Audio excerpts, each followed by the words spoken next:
Halo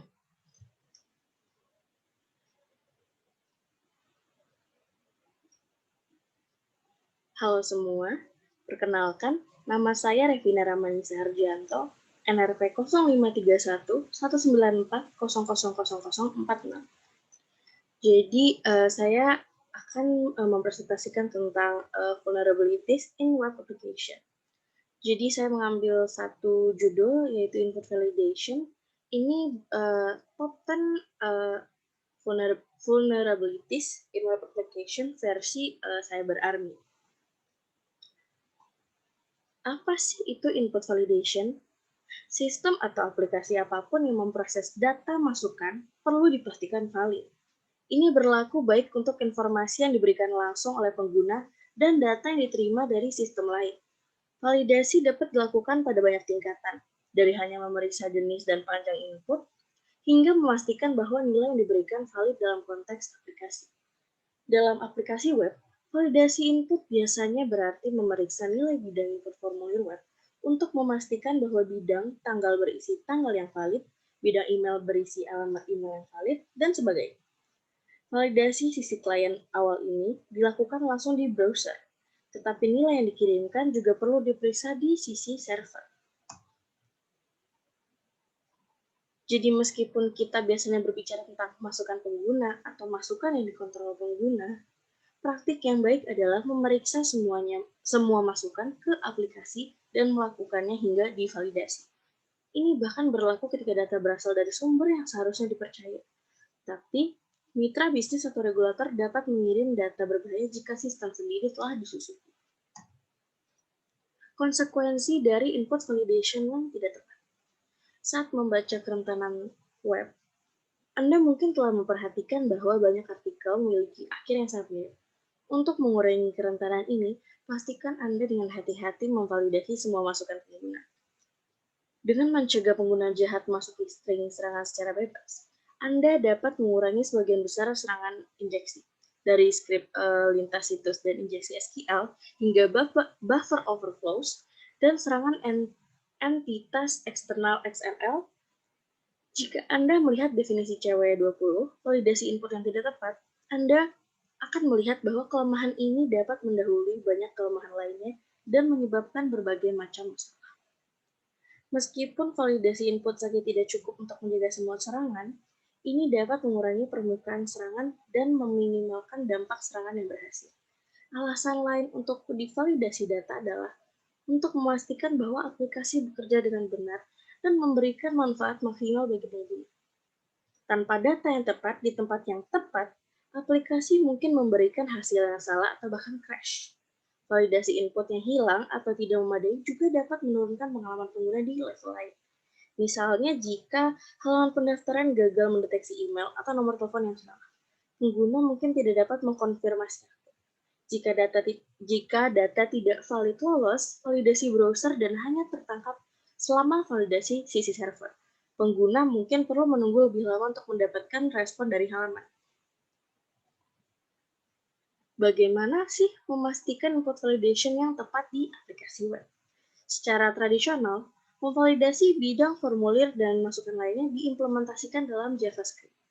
Baik secara manual atau menggunakan library khusus, menerapkan validasi adalah proses yang membosankan dan rawan kesalahan. Jadi, sebaiknya periksa fitur validasi yang ada sebelum Anda pergi ke rute DIY. Banyak bahasa dan kerangka kerja dilengkapi dengan validator bawaan yang membuat validasi formulir lebih mudah dan lebih andal. Untuk data, masukkan yang harus cocok dengan JSON atau skema XML tertentu. Anda harus memvalidasi masukan terhadap skema tersebut.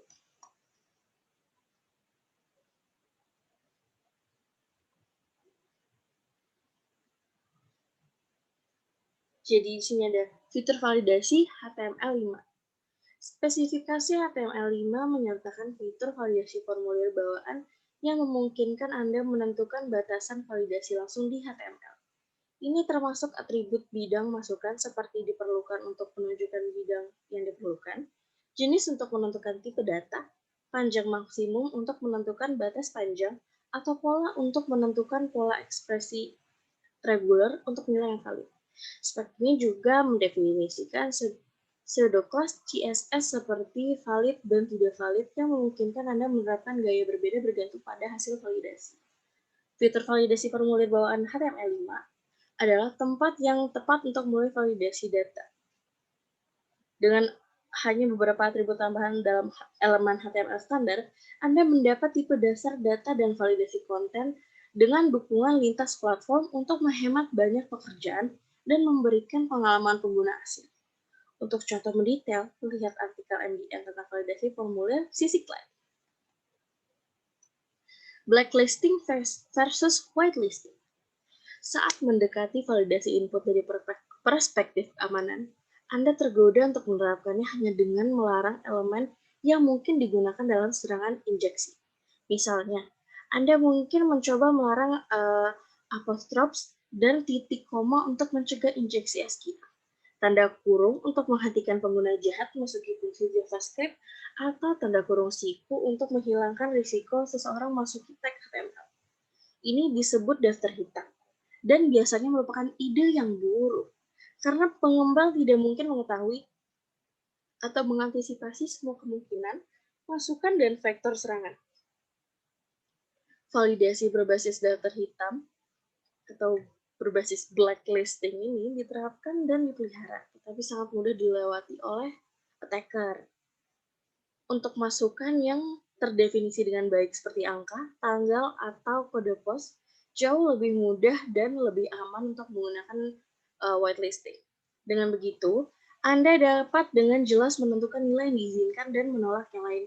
Dengan validasi formulir HTML5, Anda mendapat logika daftar putih yang telah ditentukan sebelumnya dalam definisi tipe data bawaan. Jadi jika Anda menunjukkan bahwa bidang berisi alamat email, Anda memiliki validasi email yang siap. Jika hanya sedikit nilai yang diharapkan, Anda dapat menggunakan ekspresi reguler untuk memasukkannya ke daftar putih secara eksplisit. Memasukkan ke daftar putih menjadi rumit dengan bidang teks untuk berbentuk bebas, di mana Anda memerlukan beberapa cara untuk mengizinkan sebagian besar karakter yang tersedia berpotensi dalam banyak huruf yang berbeda. Kategori karakter Unicode dapat berguna untuk memungkinkan, misalnya hanya huruf dan angka yang dalam berbagai skrip internasional. Anda juga harus menerapkan normalisasi untuk memastikan bahwa semua masukan menggunakan pengkodean yang sama dan tidak ada karakter yang tidak valid. Validasi input terhadap XSS. Masalah dengan memvalidasi teks bentuk bebas menyoroti poin terakhir. Meskipun penting untuk keamanan aplikasi web, validasi input tidak pernah harus menjadi pertahanan utama terhadap skrip lintas situs. Pertahanan utama terhadap pembuat skrip lintas situs adalah pengkodean keluar yang peka konteks. Jika pengguna aplikasi perlu masukkan skrip bidang teks, mungkin karena mereka menulis artikel tentang validasi input. Aplikasi harus menyandikan karakter ini dengan cara yang sesuai dan memastikan bahwa mereka diproses dengan benar dan aman. Memfilter input saja tidak cukup untuk mencegah pembuatan skrip lintas situs itu. Sebabnya filter XSS telah dihapus dari browser web modern. Sekian presentasi dari saya. Terima kasih. Mohon maaf jika banyak salah